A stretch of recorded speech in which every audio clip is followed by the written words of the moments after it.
Let me start my presentation with thanking Natasha and the whole Center of Excellence team of the TDP program. I'm really excited to present what we do in Toyota. That's kind of relevant to the STEM education, and you can go back and help the students figure out what fields they want to get in. Before I do that, I want to thank Bethany Ross, my colleague, and also Penny Pataki. They're helping me with the robot that you're seeing here. This is a human-friendly robot. There are some dangerous robots which I'll show you in just a minute. But you want to be secure from those robots. But they're still very helpful. So my name is Srini Matam, General Manager, Drivetrain. Drivetrain is the transmission, basically. How many of you know how a transmission works inside your car? Do you know what happens within a transmission? Oh, it's amazing. I didn't know 1 year ago because I came from Kentucky. I did engines and axles and that kind of stuff in the engineering manufacturing side. So I came and learned about it. 10 months ago, I came to West Virginia. It's an amazing piece of marvel, what goes on within transmission. I'll start with my safety commitment. That is the Toyota way of recognizing safety hazards in a home, outside, inside the plant floor, and everything. So I'll use my critical eye to improve safety. What it means is everybody has a critical eye to recognize a safety hazard. So when you recognize the safety hazard, you address it and make sure the safety hazard is gone. So that's my safety commitment.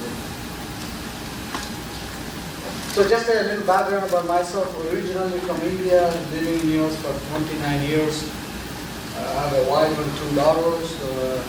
Married to my wife for 29 years almost. I have 2 daughters. One is a clinical psychologist. The other one is a lawyer. My education background, I have a bachelor's of technology in mechanical engineering. I did my master's in production engineering. My special projects were electron beam welding and laser cutting of material. So this is a laser, but this is a harmless laser. But when you focus heavily on a laser, you can cut anything, basically. So that's what I did. My career history, I was a mechanical engineer back home in India. Then I switched to IT for a while. Then I joined Toyota in 1998 and then grew through ranks as a general manager of IT. Then I switched again, did the supply chain management within Toyota. And then I was an AGM of Toyota in Georgetown plant. That's where I did the engines and axles for Lexus, Avalon, Camry, a few other things. Then I got transferred to this plant about 10 months ago. Love cricket. You all know cricket. Watch football, books, and travel. Real football or American football? American football, not soccer.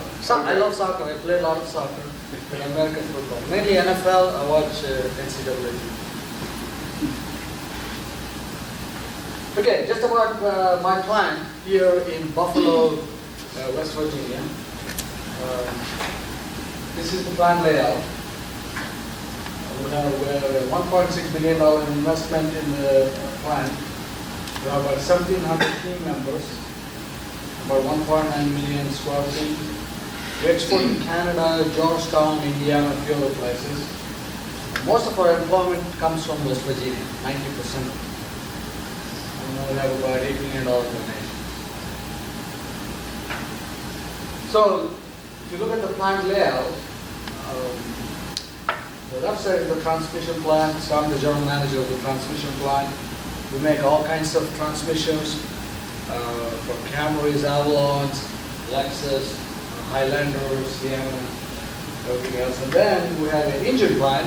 There is another general manager who is in charge of the engine plant. And I'm going to share a little bit more about what happens in each one of these areas. So we make 4-cylinder engines. It goes into Corolla, basically. We make about 310,000 a year. And it goes to Mississippi and Canada. And for Sienna and Highlander, we make 6-cylinder engines. And we make about 249,000 West Indiana in Highlander and Sienna. So if you have a Highlander or Sienna, if you have one of these, if you have a 6-cylinder. We also ship these engines to which one? Lexus RX 350. Now this is our brand new engine. It's called Toyota New Global Architecture. It's TNGA. It's supposed to be a 4-cylinder with high power in it. It's going to give you high fuel efficiency, good burn rate, less emissions, and good horsepower. So that's all in the new vehicles. Basically RAV4 is getting one of those. And we make about 216,000 of those. We ship it to Canada and it goes into RAV4 vehicle. So this is where I come in. This is my transmission plant. That's how a transmission looks. I mean, it's hard to see, but there's a lot more parts in it. For example, there's a piece of, this is a 3D printed, we'll call it valve body. And I'm going to explain in just a second about 3D printed. It's the size of this that goes in the transmission. That's the heart of transmission. This has 160 parts within this. Small and tiny parts that work together seamlessly without any impact of the driver, the ability to drive or anything. It reacts to pressing gas. It slows down when you let go of the gas. Everything else that works on this small piece of valve body. So that's our transmission. So we have made, which is a little smaller power size, that goes into Camrys, basically. So we make about 242,000 a year. And also we make high torque VAG2 transmission that goes into Lexus and Highlander. We make about 242,000 of those. It goes to TMNK, into Avalon and Lexus, and Indiana on a Highlander. And then finally, hybrid. We're going to start making these hybrids in April of 2020. So right now we're tooling all the equipment. We're going to be testing in a few months coming. And this will go into our Highlander and Sienna. We're going to be making 120,000 of those. We recently announced another 120,000. About last week, I think. So it will be a total of 240,000. This goes into the hybrid vehicle, basically. So based on the skills in manufacturing, we have engineering folks. Penny is part of the engineering group. Maintenance, information technology, business process management, and problem solving. These are the areas that we have skills. So I'm going to show some of the technologies we use within the plant. These are not a demo units. These are the things that we use on a day-to-day basis to achieve safety or cost reduction and things like that. If you look at this robot, this is similar to this. It's not a collaborative robot or a cobot. What was happening before was everything this robot was doing was being done by a human. And the valve body that's holding, that's the one I explained earlier, with this small piece, that's the size of it. It's a little heavy. It's got 160 parts in it. So you can imagine 8 hours a day, team member trying to handle this. They're going to have shoulder issues, hands issues, wrist issues. To eliminate those safety hazards and ergo issues, we put this robot here. And it basically is taken from one location, reorients itself in a different orientation, scans the barcode, and puts it on a pallet, and the rest of the process continues, and it keeps going. If by mistake a human goes close to it, it will stop. It completely stops, so it's not hazardous. That's why it's called a collaborative robot or a cobot. So that's one use. We did this in September last year. So this is the one that you don't want to be, if you know what you're doing, I think it's okay. For example, Penny probably is very okay with this robot. And this is a heavy-duty robot that moves the entire transmission, which is really, really heavy, and packs it into the shipping containers to be shipped out to our customers, which is Canada, Indiana, Kentucky, some of those places. So what it's doing is the transmission is ready to be shipped. So it picks it, it knows what type of transmission it is, because there are different models we make. 4-wheel drive, 2-wheel drives, and everything else. Then it knows where to put it in the pallet. Then it puts it in and goes back, does its thing all day long. Then you can imagine a team member using a hoist or something doing this. It puts so much burden on team members. So this is another area of application of the robot. So from a STEM education standpoint, students can look at all of this, the programming behind, the excitement that you can work with these kinds of technologies is really, really promising. So this is our shipping robot.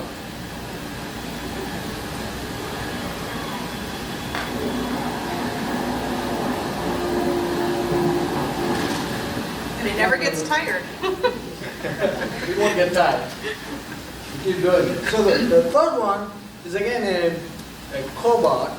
We have a different use case for it. So I'm going to hand it over to Penny. She'll explain briefly what's happening here. So what we're able to do is, since we can interact with it, we also use these robots, we take them around and interact with kids. So I know we had an activity this morning with the STEM Goes Red. So we had middle school girls here over in Bridge Valley. We'll take these around, but what we were able to do is, in the programming, we've got matrices, statistics, and using the probability that you can interact with it and play tic-tac-toe. It's lost 3 times, 2 of which was because the sensors didn't pick up, like the kids didn't put it all the way down. So what it for us is able to do is, so it already beat me. I was already getting it started, but so we've got the lights, so we can show them the things that we're using in the plant, that we've got the boards and the sensors and all the wiring that we can do ourselves. And this is programmed with Python, which a lot of young people nowadays know exactly what that is because they're cell phone apps, these kind of things. So they can see that we're either programmed on a laptop or on the pendant, but they can use what you guys are using in the classroom or that they see on the internet. That's the same information, the same things that we're doing, and they get to interact with us. So because we get to take these out and about, and they can see exactly the things that we're doing on a higher scale, but they can relate to them a little easier. So we'll let you guys play with it later. But yeah, so it'll go round and round, it doesn't care. But like I said, it's only lost 3 times. So, which is good for the kids because they get very into it, that how we're going to beat it, they start to understand. But it does use all the math that it scans the bottom, we have sensors, and then it is calculating the probability based on what spaces are left, what is the next best move. Right now we get asked constantly if we're going to do chess. No, the algorithms are massive for chess. We're going to see but yeah, so for us, we've got quite a few things online, and they allow the team members to be in close proximity. So the sensors are inside the arm, and if they come into contact with us, the forces are not great enough to actually hurt us, so it will stop. Or in some of the larger scale applications, we'll actually put area sensors, like the one with the valve body. If somebody goes into that area, it will stop, and as they move out. But it's they're much take some of the burden off our team members a little bit. And the scale and the programming is a lot easier than the larger one. Okay. But yeah, at the end, you guys can come play. Yeah, after the presentation, y'all can stop by and play more. So the next one I want to show you is our automated guided vehicles. Right?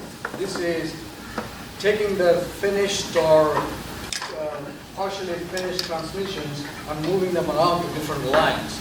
Instead of a team member cutting them to different lines, the AGVs automatically take them to different areas. So here you can see this is the AGV, this is the car, basically the front end of it. As soon as the transmission comes in, it knows it's seated correctly, and it starts moving. And it's going to dock it here. And it unloads the transmission back into the test ranges. And then again, the programming behind on traffic control, where to go, and finding its way back to where it needs to go and come back. All of that is done by engineering side and maintenance. So the other thing I want to introduce you to is a design drawing. This is a part drawing. You can see how complicated this is, right?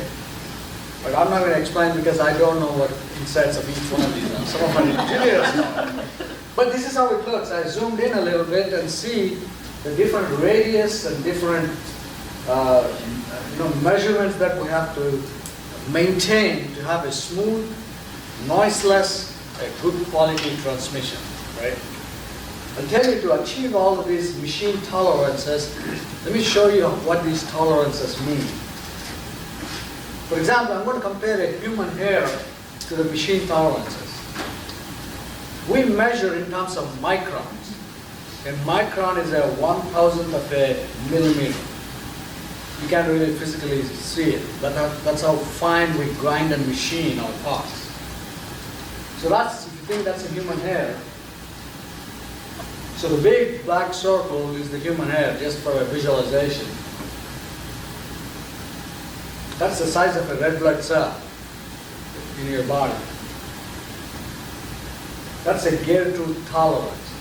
That's few microns. That's what we're talking about.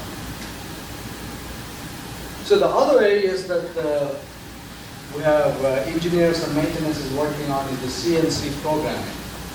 So you see the programming code here. The reason I wanted to bring this up is the type of operations we work, the type of machining that we do. So I'm going to play 4 different slides back to back, then you can see what this programming is doing basically, right? So it's going to take the tool forward, and then rapidly it goes forward, and then smoothly goes and drills a hole, come back to the home position. It's very critical for engineers to see, to reduce the cycle time of how long it takes to travel from here to here, because we're making thousands of parts a day. Every little travel of the tool matters.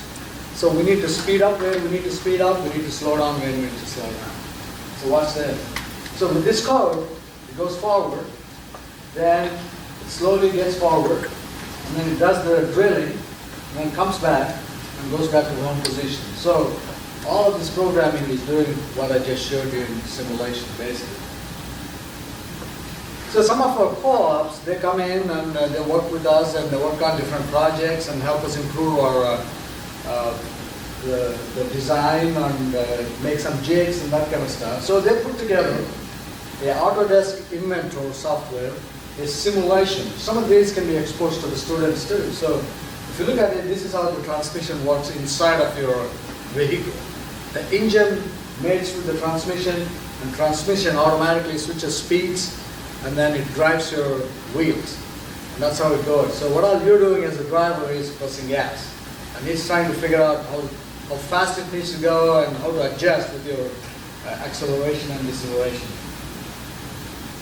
The other thing I want to show you is through the Autodesk Inventor, we design a lot of jigs for team member help. So let me show you this first. So this is again using a software. What this is doing is it's helping a team member install boards on the transmission. So this is a 3D printed case. So you see a lot of the holes here. Every one of these holes takes bolts. Some of them are installed through a machine automatically. Some are done by hand, by team members. You can imagine this is a small bolt. And if I'm standing in front of a line, I'm trying to install this bolt. Can you imagine if I have to put 4 bolts, how many twists my wrist is going to go through, right? Many, many times I have to twist and twist and twist and twist before I use a gun to drive the bolt. At the end of the day, your wrist is going to hurt, your fingers are going to hurt. So what we did, Toyota has a terminology called Kaizen. Kaizen means continuous improvement. So we came up with this jig or a tool. So we put a bolt inside of this. Instead of team member holding a small part, we had an extended arm that you can do the bolt threading, and then you bring a gun and do this. That didn't satisfy us. Again, continuous improvement. So what we did was we developed this jig. So what it does is, this is done by a team member. The design was done by a team member. It's a little complex. It's got gear ratios and everything else. What team members can do is load these 4 bolts like this. I'm not going to load all of this because of time. I'm going to turn one time. all 4 boards turn. Right? This is simple Kaizen that eliminates a lot of wrist turns for team member, improves safety. You can take a look at it. Do you reward the team members coming up with new ideas? In some cases, not every one of them. There will be a competition, and whoever wins that, they'll get some reward. So that's the jig. And this is another one, a game meshing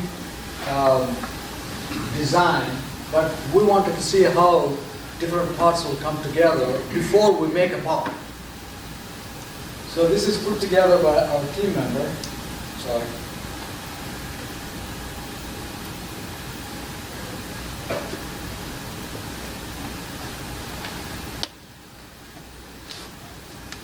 Oh, it doesn't look like it can play.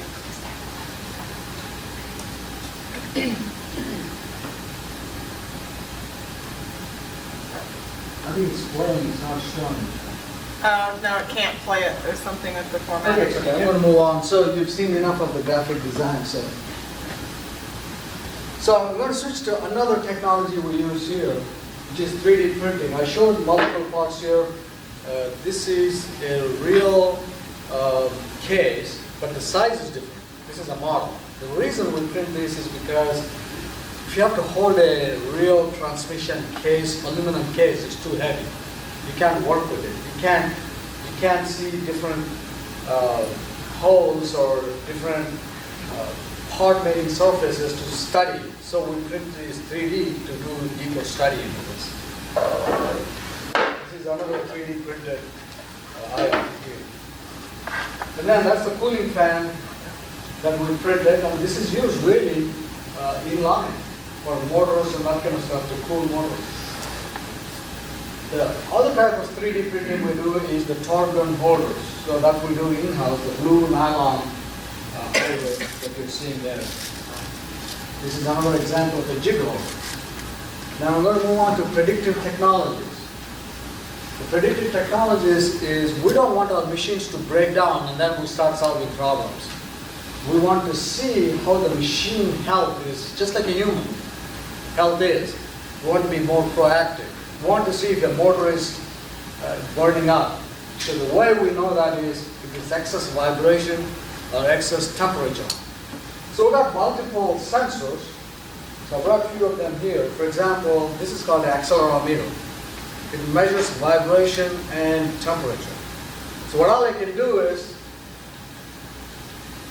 that's a motor actually, a big motor. You see one of these with an antenna on here? That's all I can do. And then this antenna connects with a receiver which transmits data back to our database. And then we can proactively monitor what the temperature of the motor is, what the vibration of the motor is, X and Y axis. Then if things are going out of nominal readings, then we'll immediately get a text message, we get an email, and then we'll go immediately and start changing our parts. That way we don't take a downtime. We can control what machines can do more proactively. And this is another example of a pressure gauge. I have the pressure gauge here. If airflow or fluid flow goes through it, it will measure what the pressure is. If the pressure is going down because there's a leak somewhere, I can identify more proactively. And then I can take action before it breaks down. And then this is another example of a temperature sensor where we have a heat furnace. We can stick this accelerometer on top of the hot surface and measure the temperature of it, because we expect this temperature to be certain readings. And then finally, what I want to show you is augmented reality. How many of you know augmented reality? Good. Anybody played with Google, I don't know what it's called, glasses with the game and that kind of stuff? It's similar to that. That's a virtual reality. This is augmented reality. So what I'm going to show you here is the Microsoft lens. We're partnering with Microsoft and we bought a few HoloLenses. That's a HoloLens. It looks like a glass, but what it's doing is, once you put that on, I can look at my transmission and see the internal components of it virtually and see if the alignments are correct, and I can study deeper. Sometimes you can't see what's happening in the transmission. That's one example. Second example is, for example, I'm building a new plant. I'm installing new equipment on the floor, which is what we're going to be doing for hybrid. I can look at the area, this type of an area, and do a HoloLens, Microsoft HoloLens, and completely figure out what is the footprint of the machines without putting the machines and trying to adjust. Then I know exactly what the footprint of the machines is, and I can do a much better design. That's another use case of HoloLens. This is what we're trying. Hope this one plays. So you can see all of this is through my HoloLens that I put on. Nothing exists except for the transmission right in the middle. The rest of it is all virtual visual stuff, just like a game. So I can put a team member right in front of this, and they can feel parts, and I can train them before they go to the line. That way their muscle memory is built, and they know what they're doing. So we can reduce the amount of training we can do online and making mistakes. They can do the training here, and then once they're ready, we can send them back to the line to do the actual thing. So that's a new state of the art that we're trying as we speak. And finally, this is my last slide. So all of this, you can see the technologies, how they're evolving it, how we're using it, Toyota. And it means a lot to the students, I think, for if they want to take on STEM and the STEM graduation, that kind of stuff. So what we're offering is we can do plant group for teachers and students. If you want to bring them in, we can coordinate with Natasha or whoever, and we can do a STEM day for students. What we can do there is we can partner with engineers, and they can shout at them all day long and see what type of work they do. We can also share job responsibilities to show the programming side of it, or the inventor I talked about from a CAD drawing standpoint. We can expose them to all of those. We can show the automation with robots and AGVs. Then we have specific training areas for production, and where you can see some of the jigs I was showing you. They can get an idea about what type of thing goes on behind manufacturing. And finally, we can also share some of the CAD development of 3D printing. That's my presentation today. Thank you.